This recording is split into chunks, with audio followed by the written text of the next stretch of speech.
Helena found performing in front of strangers scarier than she had ever imagined, and she feared that her stage debut might be a flop. But a local BBC casting agent fell in love with her 19th century looks and was convinced otherwise. In December of 1983, 17-year-old Helena appeared in the television drama A Pattern of Roses, playing Nettie, the privileged niece of a vicar who takes advantage of a commoner's love. Mr. Pettigrew is going to give me a hound walk. Do you know what that means? To look after, until it's old enough to join the pack. Mr. Pettigrew says I can go and fetch her tomorrow. So I'll have a dog of my very own to go hunting with. Oh, Tom, we could have some splendid walks with her. Do you have to work all the time? Yes. Oh. And there's Sundays. Uncle wouldn't let me enjoy myself on a Sunday.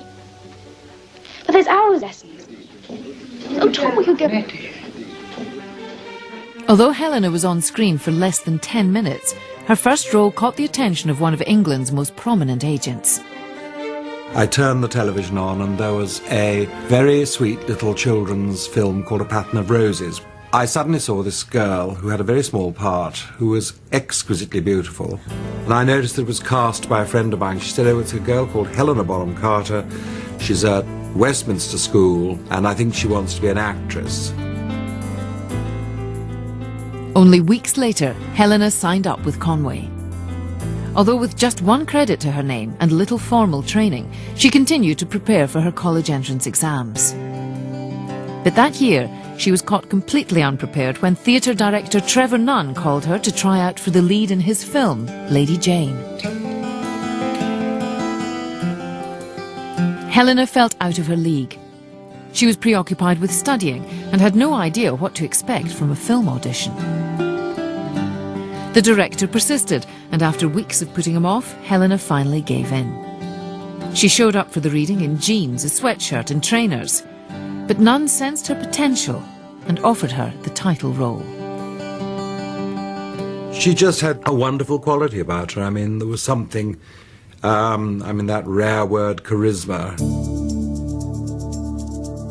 The 17-year-old decided to buck tradition and postpone her education to star in her first feature film. I was going to go back to school. I was going to try and get to university, and suddenly I was taken off on a different course. But it was something that I definitely wanted to do, and I thought it was fantastic. A dream was about to come true. But Helena Bonham Carter would soon discover that the reality of being a professional actress was not all she had imagined.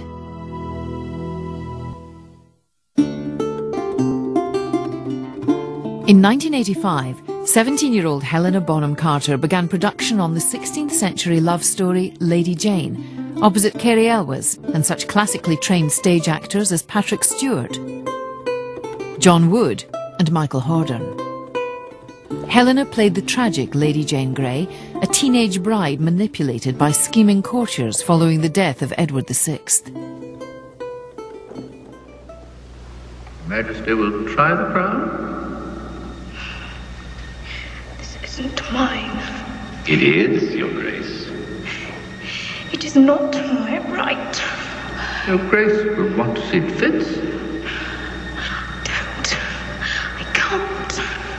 And if it suits Your Majesty.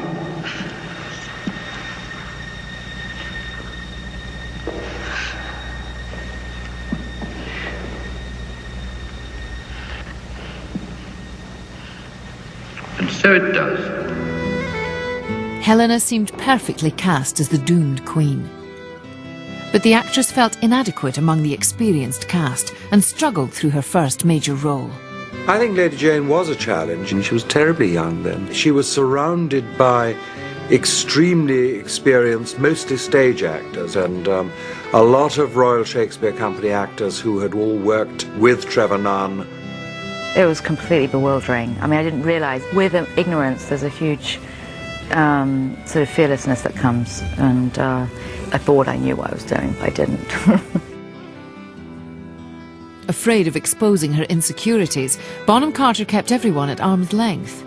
She avoided socialising with her fellow actors and soon earned a reputation for being unapproachable and cold.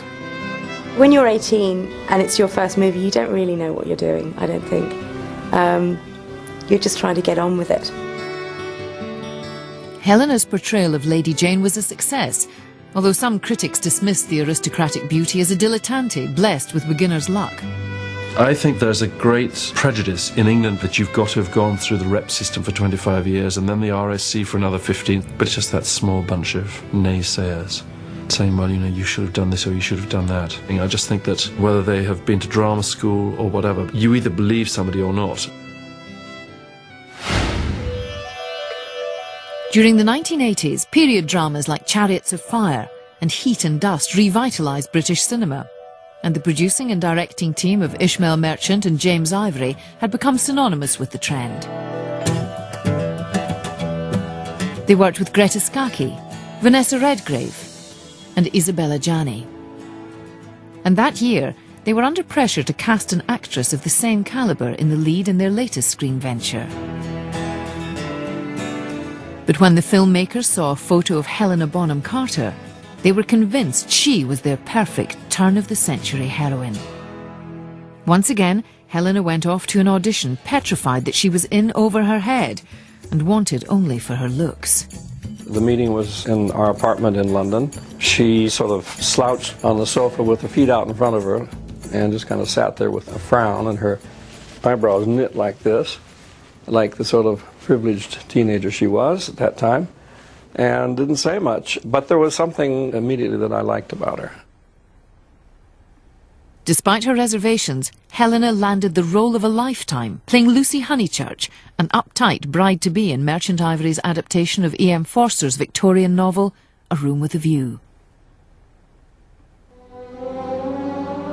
That summer, she headed to Italy to star opposite Maggie Smith, Judi Dench, Denham Elliott, Daniel Day-Lewis and Julian Sands.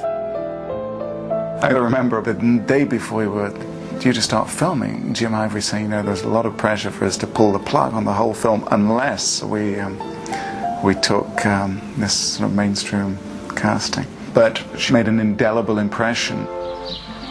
Miss Emerson, you know how silly people are. Gossiping. Ladies especially, I'm afraid.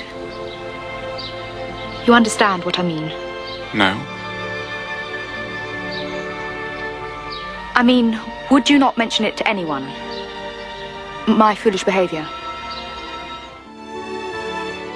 Appearing in almost every scene in the film, Helena was overwhelmed by the intense scrutiny on the set, as the press, her co-stars and even the director waited to see if she could rise to the occasion.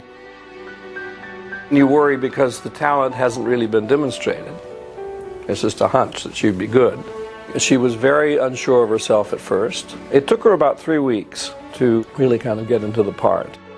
There were certainly strong personalities around, and not everybody was as easily sympathetic to Helena as she might have deserved. And I think she showed great sort of poise in character. You love George. You love the boy body and soul, as he loves you. But of course I do. What did you all think? Then... No, Mother's calling. I've got to go. They trust me. Why should they? When you deceived everyone, including yourself. It was on A Room with a View. I suddenly thought, having tried to act, I realised very quickly that I had a lot to learn. And then I thought, you know, doing A Room with a View in the middle of Florence, I felt completely at sea and in my own little muddle and totally confused and really sort of like didn't really know what I was doing. I was really conscious of not knowing what I was doing. She didn't have a lot of experience, but that was appropriate. If she'd had a lot of experience, she'd have been too old and too mature and too canny for the role. Her freshness and her openness and her interior quality was so perfect for Lucy, and bewitchingly so. A Room with a View was released in March of 1986 and quickly surpassed Merchant Ivory's wildest expectations. The independent art house film became an international hit and made Helena Bonham Carter a celebrity overnight. Although most reviewers embraced the exciting new star, some English critics focused on the unschooled novice's loose vowels, subtle errors in accent.